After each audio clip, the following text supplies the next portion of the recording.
Kata Nabi SAW, yanzilu Rabbuna, ya, bahwa Allah Subhanahu wa taala turun kulla lailatin, setiap malam, ila sama'id dunya, ke langit dunia. Dan ini turun betul-betul secara hakiki sebagaimana dalam hadis tersebut. Ya.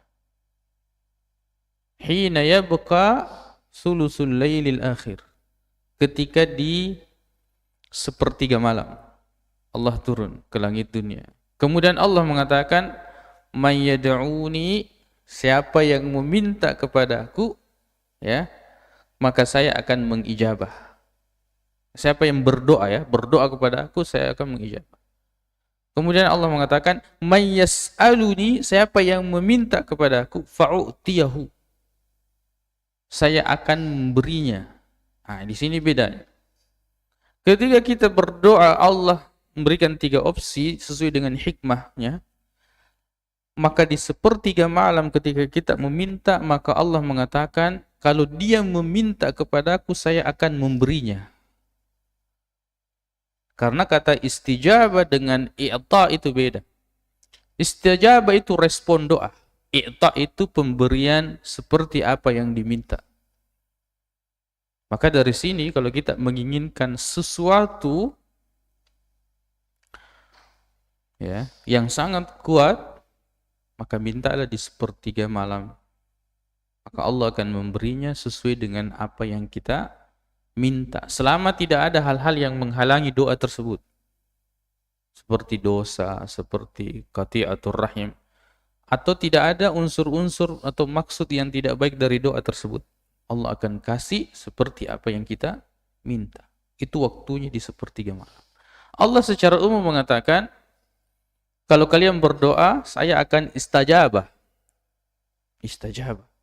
Makanya sahabat itu ketika mendengarkan 3 opsi itu, nah, kalau kita berdoa berarti tidak ada ruginya, karena kadang Allah kasih di dunia, kadang Allah simpangkan, kadang Allah ganti dengan yang lain dari keburukan misalnya yang harusnya menimpa, kemudian Allah palingkan. Kata sahabat, idzan nuksir, kalau begitu tidak apa-apa kita banyak berdoa ya Rasul. Kata Nabi SAW, Allahu aksar, Allah akan lebih banyak mengijabah doa kalian. Jadi kalau mau meminta sesuatu, ya,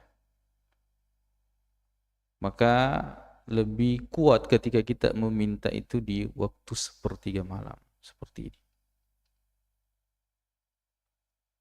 Kalau doa, ya, kapan saja waktu-waktunya Allah akan mengijabah doa kita. Tapi kalau untuk meminta permintaan khusus, mintalah di sepertiga malam. Fa idza sa'alaka 'ibadi 'anni fa inni qarib ujibu da'watad da'i idza da'an. Ini sangat menarik ayat ini. Banyak orang yang membaca doa, tapi sedikit orang yang berdoa. Dia baca doa hafal, tapi dia tidak berdoa, dia cuma membaca doa saja. Dia tidak betul-betul meminta. Di sini ulama menjelaskan, idza da'an, yakni idza sadaqa, kalau dia jujur dalam berdoa. Kalau dia benar-benar meminta. Sayang sekali kondisi kita ketika meminta kepada Allah, itu terkadang kondisi yang tidak terlalu membutuhkan, kondisi yang tidak menunjukkan kefakiran, kondisi yang kemudian tidak betul-betul full keyakinan kita kepada Allah Subhanahu wa taala. Kondisi di mana kita tidak, ya, betul-betul full pengharapan kepada Allah Subhanahu wa taala. Kadang kita berdoa masih ada opsi yang lain. Tidak full pengharapan kepada Allah Subhanahu wa taala. Bedakan ketika seseorang itu misalnya keluarganya dalam kondisi, ya, sekarat misalnya, atau, ya, keluarganya ada yang dioperasi penentu misalnya, ya, kalau gagal ini bisa merenggut nyawanya.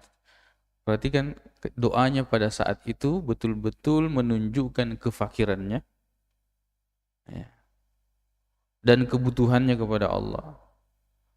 Ya, tidak ada lagi yang dia minta kecuali itu. Pengharapannya full kepada Allah Subhanahu wa taala. Ya, mungkin semua kita pernah merasakan waktu-waktu seperti itu. Kalau kita bisa berdoa dan menghadirkan keadaan dan kondisi seperti itu dalam semua doa kita, ya, maka itulah doa yang sangat kuat berkumpul, dan inilah yang dimaksud.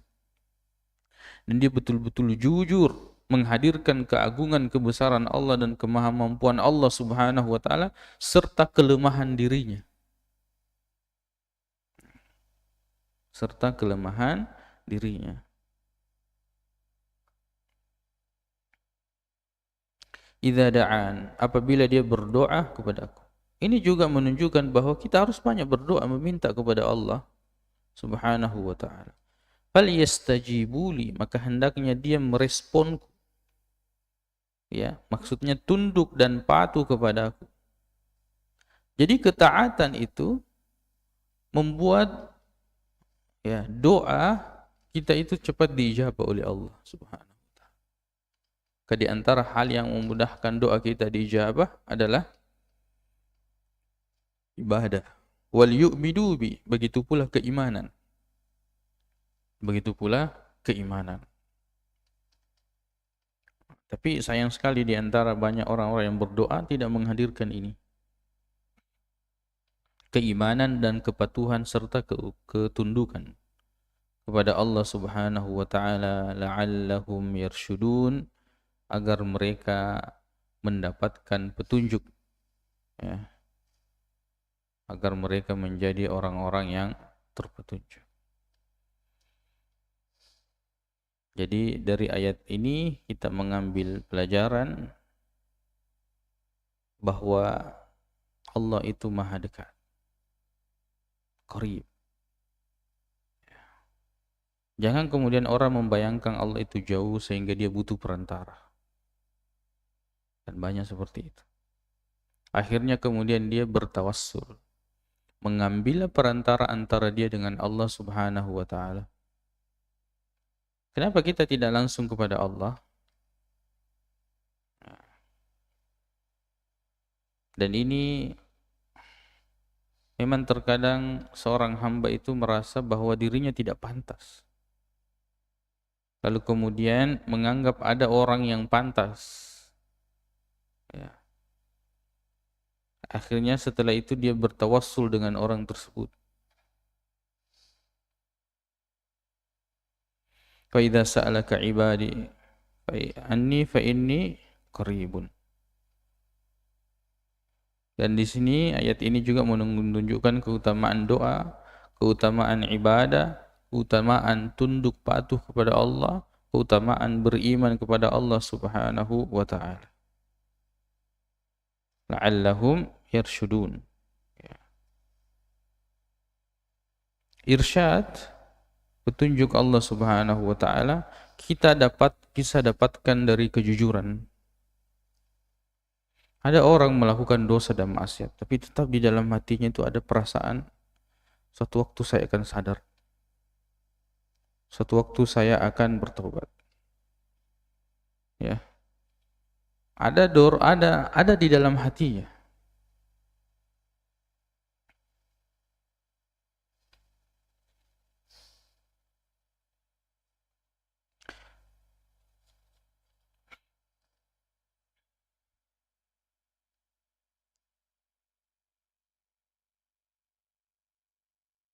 Kemudian dari ayat ini,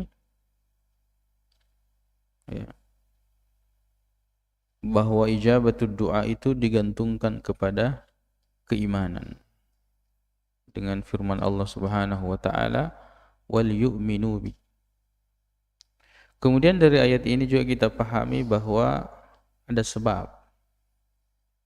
Ada sebab. Sebab istijabatul doa, ya karena kita berdoa.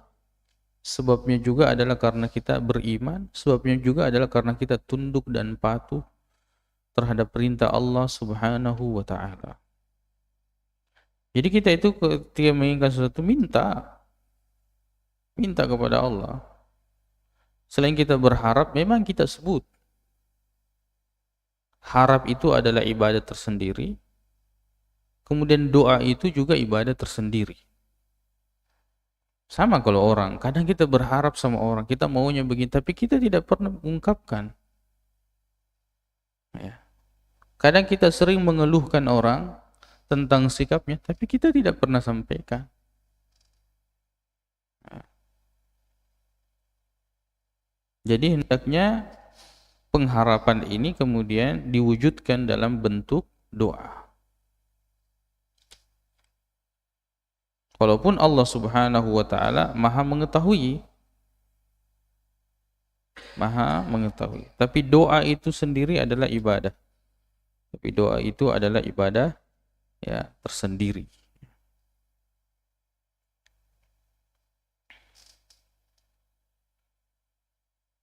Banyak faedah di sini terkait dengan doa. Keimanan kepada Allah tatkala kita berdoa itu sangat penting. Jadi orang berdoa itu harus sadar dalam kondisi betul-betul hatinya itu hidup. Ya. Terutama di waktu-waktu mustajabnya doa.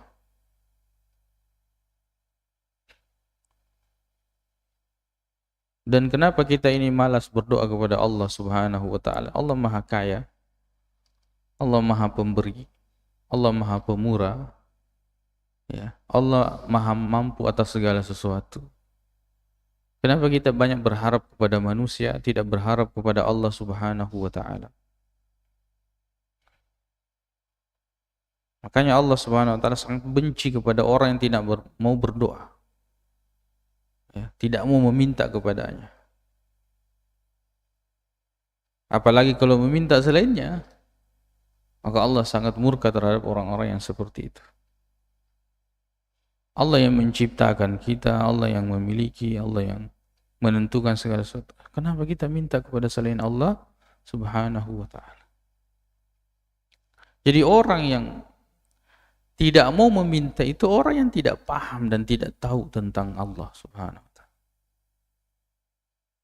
Sekecil apapun minta sama Allah, apalagi kalau dalam urusan yang besar. Minta kepada Allah Subhanahu wa taala. Dan kita bisa melihat ya bagaimana Allah mengijabah doa, dan itu sangat manis itu. Ketika kita betul-betul jujur dalam meminta, lalu kemudian Allah memberinya. Beda kalau kita tidak meminta. Itu sedinang kuilau dereka. Itu ada perasaan ya itu seperti bonus saja. Beda ketika dalam kondisi fakir dan kita sangat butuh, lalu kemudian Allah Subhanahu wa taala ya, mengijabah atau memberikan doa permintaan yang kita minta kepada Allah Subhanahu wa taala. Kemudian ayat selanjutnya, uhilla lakum, dihalalkan bagi kalian. Ini karena sebelumnya tidak dibolehkan. Sebelumnya itu tidak dibolehkan. Lailatul Siyami, di malam hari waktu puasa, ar-rafathu ila nisaikum, bercampur kepada istri-istri kalian. Bercampur kepada istri-istri kalian. Bergaul dengan istri. Dulu tidak boleh. Dulu tidak boleh. Masuk di malam hari itu tidak boleh. Nah, ini termasuk adalah ya rahmat Allah Subhanahu wa taala dan takhfif, keringanan. Uhilla lakum lailatas siyami, dihalalkan bagi kalian pada malam hari waktu berpuasa. Ini menunjukkan bahwa Ramadan itu siang dan malamnya adalah waktu di mana kita harus ya di mana seorang hamba itu harus menghadirkan kemuliaan malam atau hari itu, kemuliaan Ramadan secara umum, baik siangnya maupun malamnya. Allah di sini mengatakan lailatul siyam, malam puasa. Ya, seolah-olah malam itu tetap kita berpuasa. Hanya saja Allah membolehkan, ya, Allah membolehkan apa yang tidak dibolehkan sebelumnya.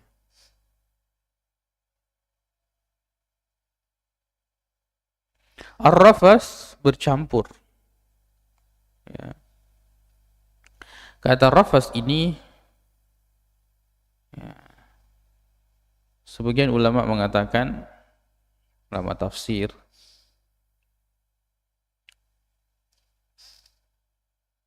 boleh bagi seorang suami istri itu mengucapkan perkataan-perkataan yang seandainya diucapkan selain kepada mereka berdua itu akan dianggap malu. Ya. Ini adalah bahasa-bahasa yang digunakan oleh suami istri. Boleh mereka membuat, ya, bahasa apa saja yang selama itu bukan sesuatu yang Allah haramkan di antara mereka, sehingga kemudian membuat keharmonisan mereka dan hubungan mereka kuat, semakin lebih baik dan semakin kuat. Boleh saja. Padahal bahasa ini seandainya digunakan di luar, itu sesuatu yang mungkin menggelek-gelek sedih, ya, sesuatu yang istahya, yang dianggap kita malu mengucapkan itu. Tapi pada istri atau kepada suami boleh diucapkan. Yang ini biasanya dilakukan oleh orang, suami istri, memberikan ucapan-ucapan kepada suaminya atau kepada istrinya, yang seandainya dia ucapkan kepada selainnya, dia akan malu mengucapkan perkataan itu. Ar-rafas ila nisaikum, ya, kepada istri-istri kalian. Hunna libasul lakum, mereka itu pakaian bagi kalian. Wa antum libasul lahunna, dan kalian adalah pakaian bagi mereka. Nah, ini juga menguatkan begitu dekatnya suami terhadap istri seperti kedekatan kain terhadap badan. Begitu nih, menutup. Ya. Tidak ada yang memperantarainya. Hunna libasul lakum wa antum libasul. Maka ulama kemudian menjelaskan bahwa semua hubungan suami istri itu halal di antara mereka. Ya, halal di antara mereka, kecuali hal-hal yang tidak dibenarkan, misalnya mendatangi dari dubur, itu memang tidak boleh. Selain daripada itu, seperti fungsi pakaian kepada badan itu menyentuh semua, ya, menyentuh semua badan.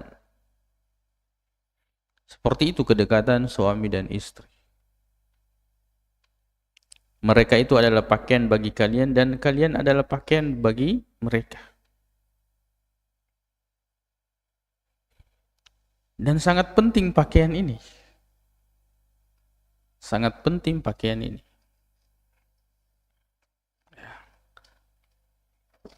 Ya, saya tidak katakan bahwa orang yang tidak punya pasangan berarti tidak punya pakaian, ya. Tapi begitu penting pakaian itu. Hunna libasul lakum wa antum libasul. Lihatlah fungsi pakaian. Ya. Makanya biasanya orang kalau habis nikah, biasanya dia semakin ganteng, ya. Habis nikah, ya. Nah. Karena bertambah jamalnya, kegantengannya, karena dia berubah karena dari pakaian. Ada pakaian yang merubah dia. Kemudian, ya, pelindung dari fitnah. Fungsi pakaian kan begitu. Ya. Pelindung dari, ya, pandangan orang, pelindung dari angin, pelindung dari panas. Ya, segala hal yang mungkin bisa membuat merusak badan, itu pakaian melindunginya. Kita suami istri itu adalah pakaian satu sama lain, saling melindungi. Seperti fungsi pakaian. Makanya saling menjaga dan tidak boleh menyebutkan aib kepada siapapun. Kepada siapapun. Yang ini yang harus dipahami oleh orang-orang yang berkeluarga. Urusan rumah tangga itu adalah kekhususan di antara suami dan istri. Bahkan orang tua tidak perlu tahu. Nah, ini harus dinasihatkan kepada orang-orang yang berkeluarga. Nasab papa sendai di tempat tuai. Asal demo pun melo nama nalai rupa capurenge aja moteri. Maksudnya talak. Bahkan walaupun talak. Jadi kalau misalnya kita punya anak atau apa, bersiteru antara suami istri, apa komentar tuh matu apa aja. Tidak ada orang yang tidak ada masalahnya dalam rumah tangga.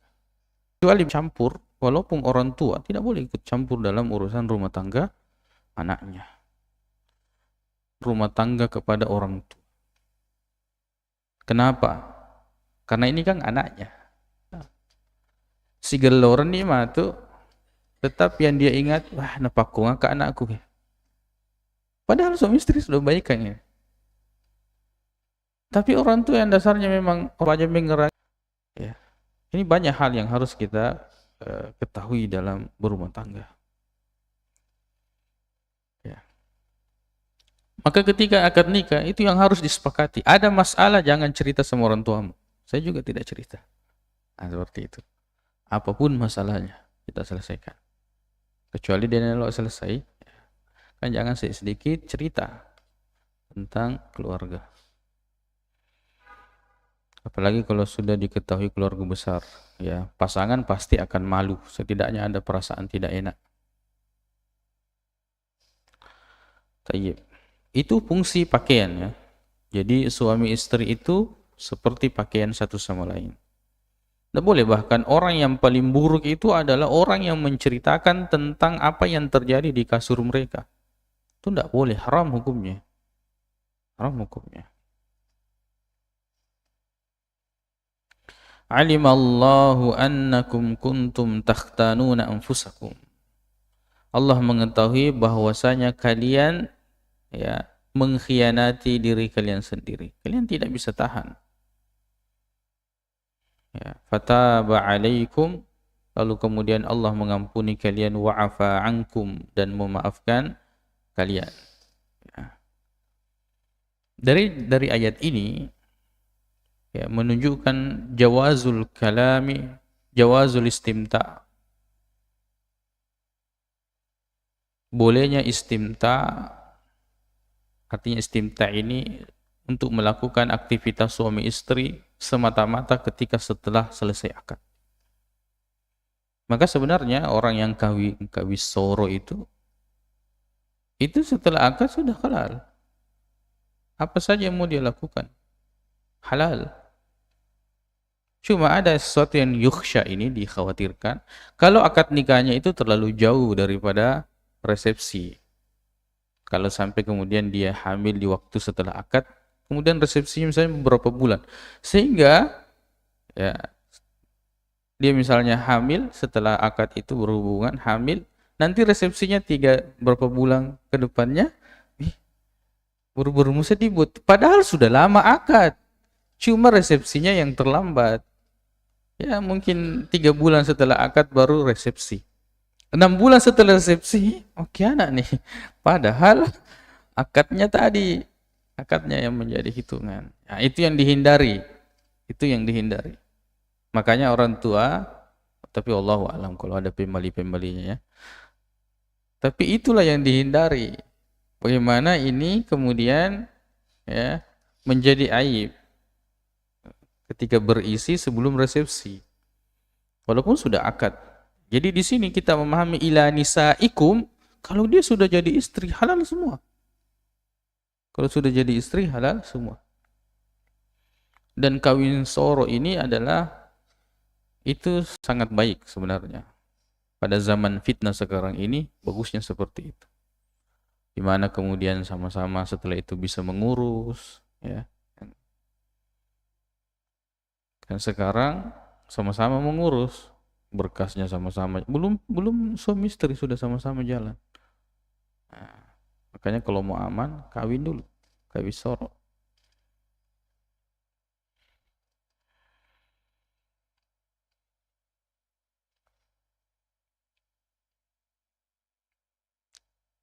Kemudian ayat ini kita menetapkan bahwa Allah itu maha mengetahui apa yang ada di dalam diri seseorang. Allah tahu. Ya, Allah tahu.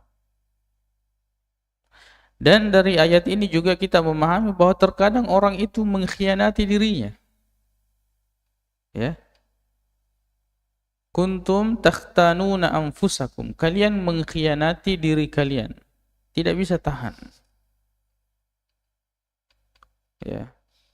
Ketika orang itu terjerumus dalam maksiat, maka pada saat itu sebenarnya dia telah mengkhianati dirinya.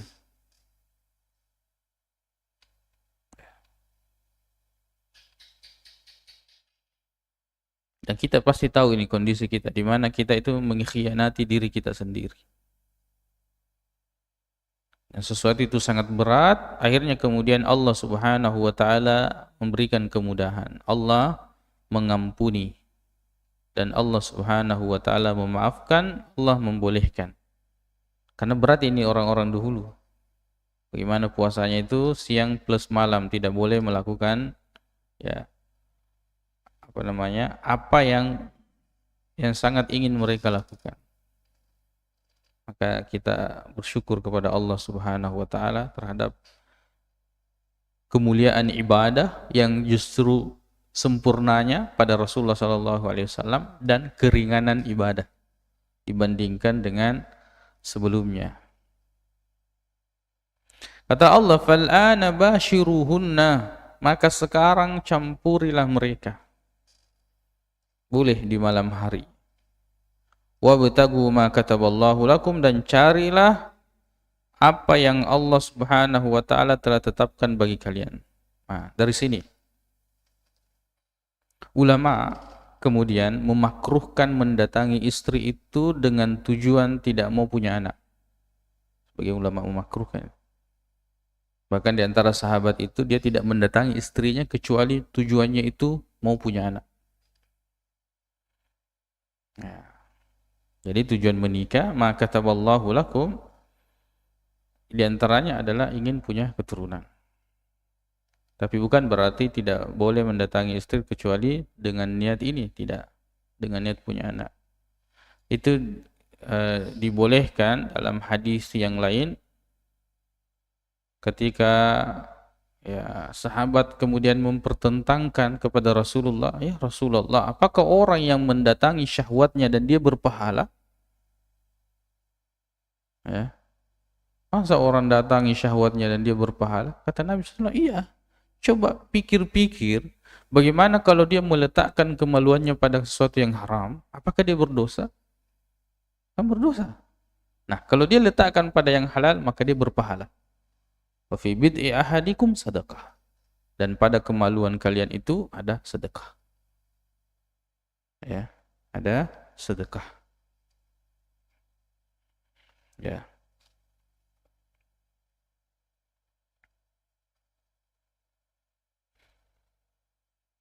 Jadi dari hadis tersebut, maka boleh mendatangi istri walaupun tanpa niat ingin punya anak. Tapi lebih afdalnya orang mendatangi istri itu dengan maksud dan tujuan ingin punya keturunan.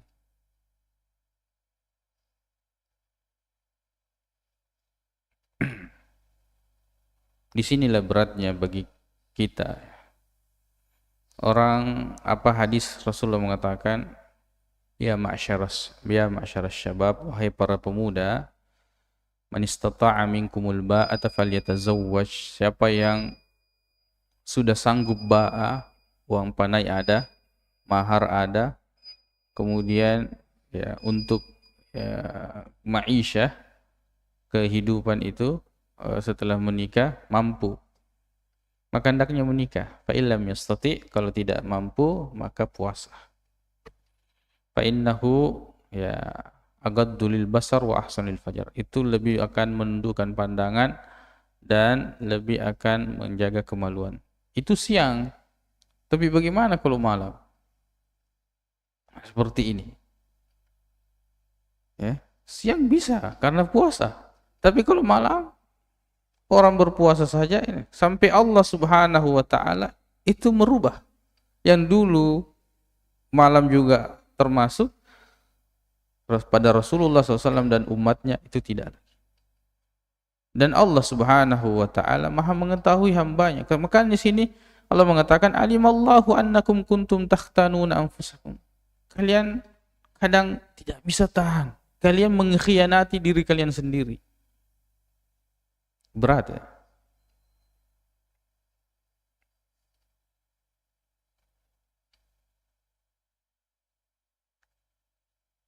Tidak punya pasangan itu berat.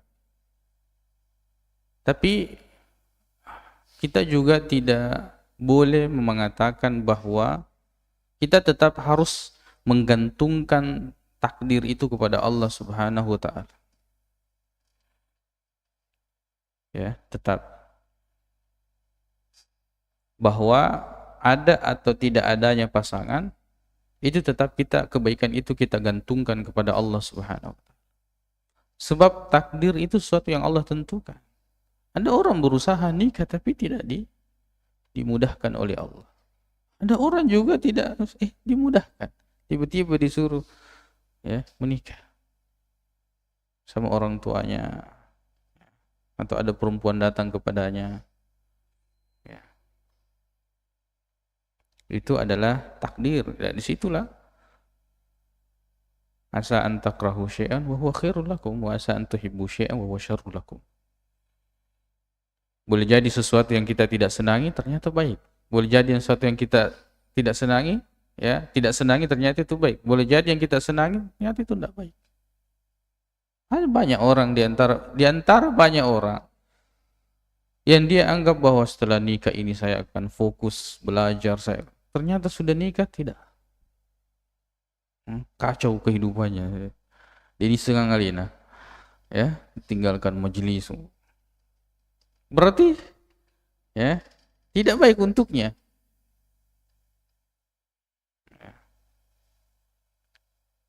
Begitu juga anak. Bahwa adanya anak ini tidak mesti, tetap kita gantungkan kepada Allah. Baik dan tidaknya punya atau tidak punya anak itu kita gantungkan kepada Allah Subhanahu wa taala. Banyak orang yang kondisinya ketika tidak punya anak lebih baik daripada ketika dia punya anak. Dan anak ini pemberian.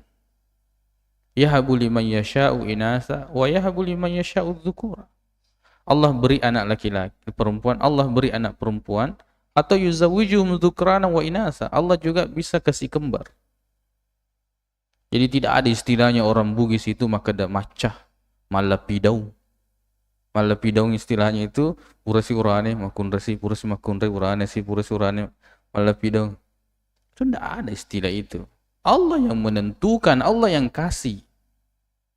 Tidak ada orang pintar bilang saya mau anak laki-laki. Saya mau anak perempuan. Bisa diusahakan tapi tidak bisa ditentukan. Dan ucapan ini macam acapayanu malapidau itu tidak pantas. Kita serahkan kepada Allah Subhanahu wa taala. Ini ucapan yang tidak pantas diucapkan. Karena penentuan laki-laki dan perempuan itu dari keturunan hanya Allah Subhanahu wa taala yang tentukan. Itu jelas. Ya.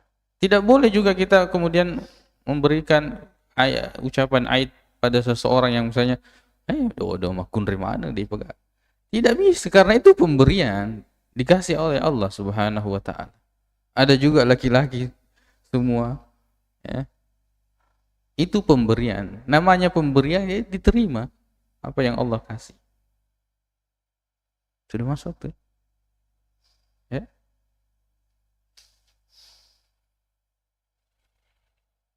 Jadi wabtagu ma kataballahu lakum. Dan carilah oleh kalian apa yang Allah Subhanahu wa taala telah tetapkan bagi kalian. Ya, ulama menafsirkan di sini maksudnya adalah mengharapkan punya anak. Ya.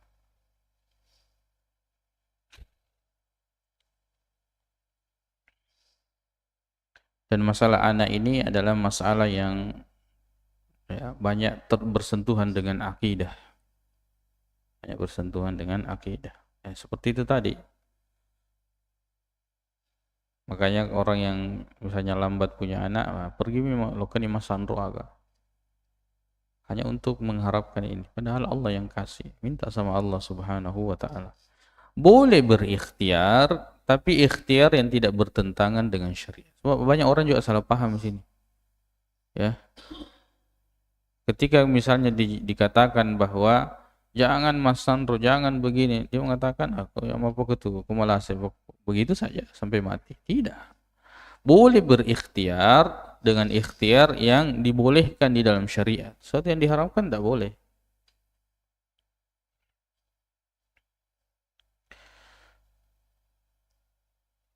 Wa kulu washrabu, dan makan dan minumlah. Nah, ini perintah fil amar, menunjukkan perintah. Tapi hukum asal dari makan dan minum itu adalah boleh. Hatta yatabayyana lakumul khaytul abyadu minal khaytil aswadi, sampai menjadi jelas bagi kalian benang putih, maksudnya masuknya fajar. Minal khaytil aswadi minal fajri. Ya, munculnya fajar shadiq. Fajar shadiq. Fajar yang muncul, dan itu adalah tanda masuknya waktu. Ada fajar kadzib, fajar dusta. Itu muncul lalu kemudian hilang. Tsumma atimmus siyama ilal lail. Kemudian sempurnakanlah puasa sampai malam. Ini menggunakan kata atimu, kita jelaskan tadi malam. Kalau atamma itu menyempurnakan, artinya sesuatu yang tidak terputus-putus. Ya, kalau orang puasa itu tidak ada bilang jam sekian sampai jam sekian tidak puasa, jam sekian tidak. Atamma itu mulai start sampai selesai. Beda kalau akmala, liyawma akmal itu ada terputus-putusnya. Wahyu itu terputus-putus. Sampai Rasulullah meninggal dunia sempurna.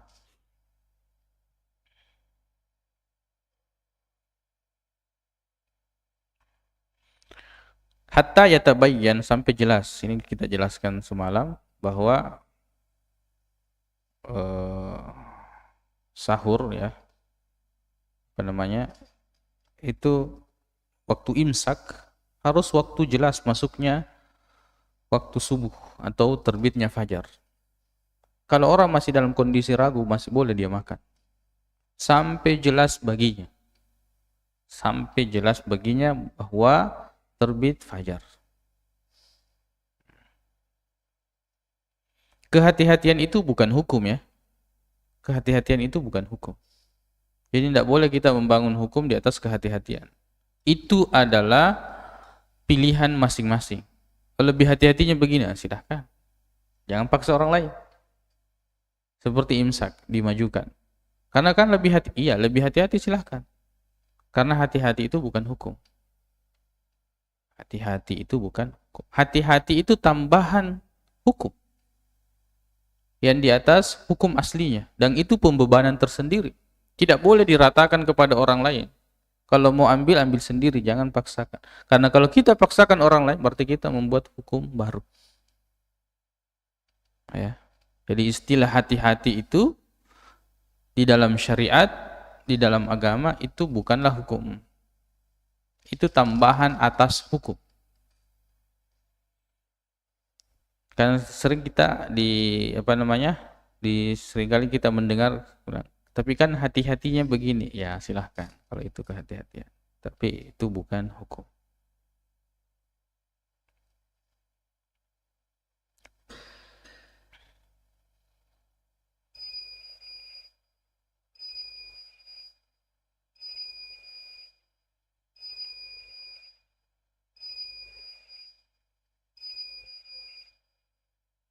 Ya.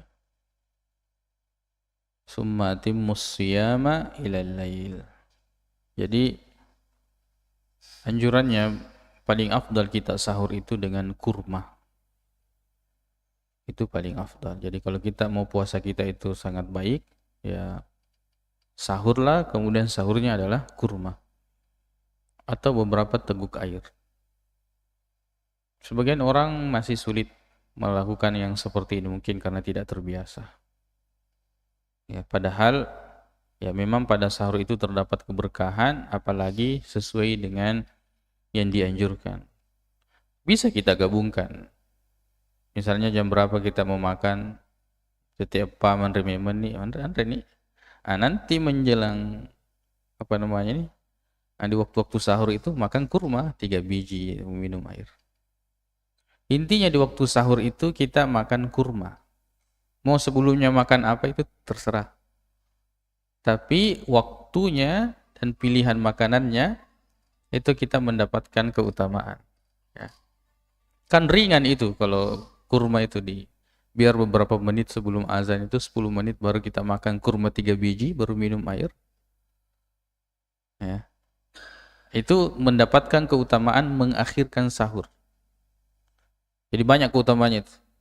Sahur dengan kurma, kemudian sahur sendiri ada keberkahannya, makan kurma di waktu sahur juga ya ada keutamaannya, kemudian mengakhirkan sahur ada keutamaan. Kalau kita sahur misalnya bukan sahur jam-jam berapa? Jam jam 2, setengah 3 on remember nih ya sudah makan ya sudah tidak banyak keutamaan yang kita tidak dapatkan. Ada juga bahkan orang itu sebelum tidur dia makan on remember jangan mumput jangan terduga. Ini juga menyelisih yang lebih utama. Menyelisih yang lebih utama. Baik. Kita lanjut nanti insyaallah sebentar setelah subuh. Wala tubashiruhunna wa antum aakifuna fil masajid. Tilka hududullahi fala taqrabuha kadzalika yubayyinullahu ayatihi lin-nasi la'allahum yattaqun. Allahu ta'ala.